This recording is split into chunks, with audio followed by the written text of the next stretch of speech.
এই আসনটা শেখ সাদি ভাইকে যদি নমিনেশন দেওয়া হয় কুষ্টিয়া চার এই নমিনেশন দিলে পরে আমরা বিপুল ভোটে আমরা ম্যাডামকে আর তাকে এই সিটটা উপহার দেবো। যদি তাকে না দেওয়া হয় এই সিটে পাশ করার খুব কঠিন। আমরা শেখ সাদি ভাই যদি নমিনেশন দেয় শেখ সাদি ভাইকে বিপুল ভোটে আমরা এই সিটটা উপহার দেবো ম্যাডামকে আর তারিক জিয়াকে। কি সেটা আমরা জানি না, কিন্তু আমরা জানি যে শেখ সাদি ভাইকে নমিনেশন দেওয়া হয় কুমারখালী খোকসা সমস্ত স্কুল কলেজ রাস্তাঘাট এবং যা আছে টোটালি উন্নয়ন সাধিত হবে। এবং শেখ সাদি ভাইকে নমিনেশন দিলে খালেদা জিয়া এবং তারুণ্যের অহংকার তারেক রহমানকে এই সিটটি উপহার দিতে পারবো আমরা। এবং যদি শেখ সাদি ভাইকে নমিনেশন না দেওয়া হয় তাহলে এই সিটটি আমাদের উদ্ধার করা খুব কঠিন হয়ে যাবে। এই জন্য আমরা কেন্দ্রীয় কমিটির কাছে আমরা উদাত্ত আহ্বান জানাবো এই তৃণমূলের বিএনপি কুমারখালী খোকসার আপামর জনসাধারণ সহ সবাই আমরা কেন্দ্রীয় কমিটিকে বলবো এই নমিনেশন বাতিল করে শেখ সাদি ভাইকে যেন দেওয়া হয়। দিলে এই কুমারখালী খোকসার এই ধানের শীষের আসনটি আমরা উপহার দিতে পারবো, 100% আমরা নিশ্চয়তা দিতে পারি। এবং একে নমিনেশন দিলে 100% এবং কয়েক লক্ষ ভোটের ব্যবধানে একে জয়লাভ করবে ইনশাল্লাহ।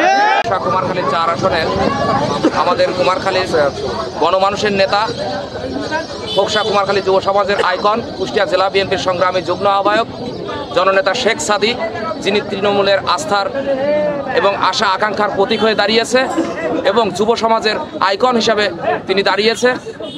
আমরা আমাদের নেতা, আমাদের অভিভাবক দেশনায়ক তারেক রহমানের কাছে আকুল আবেদন করতে চাই, যদি কুমারখালী খোকসাতে যেই গ্রুপিং, যেই বিএনপির মধ্যে ভাঙন তৈরি হয়েছে, একমাত্র যুব সমাজের আইকন জননেতা শেখ সাদিকে যদি নমিনেশন দেওয়া হয় তাহলেই এই গ্রুপিং এবং যেই বিভেদ সেইগুলো দূর হয়ে যাবে।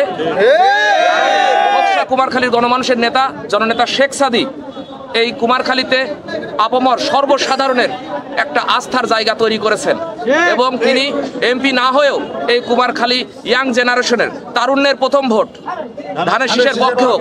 আজকে খোকসা কুমারখালীর 78 কুষ্টিয়া 4 আসনের আপনারা জানেন গত 3 তারিখে একটা সম্ভাব্য প্রার্থীর তালিকা ঘোষণা করা হয়েছে।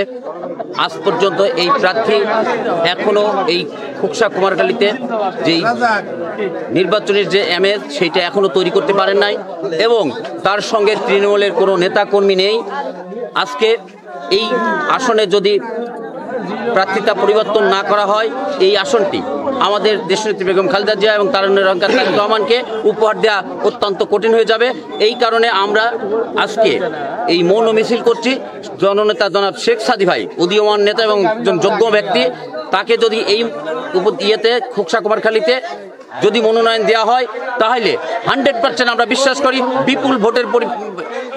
বিপুল ভোটের মাধ্যমে বিজয় হয়ে এই আসনটিকে আমাদের দেশনেত্রী বেগম খালেদা জিয়া এবং তারুণ্যের অহংকার তারেক রহমানকে আমরা উপহার দিতে পারবো।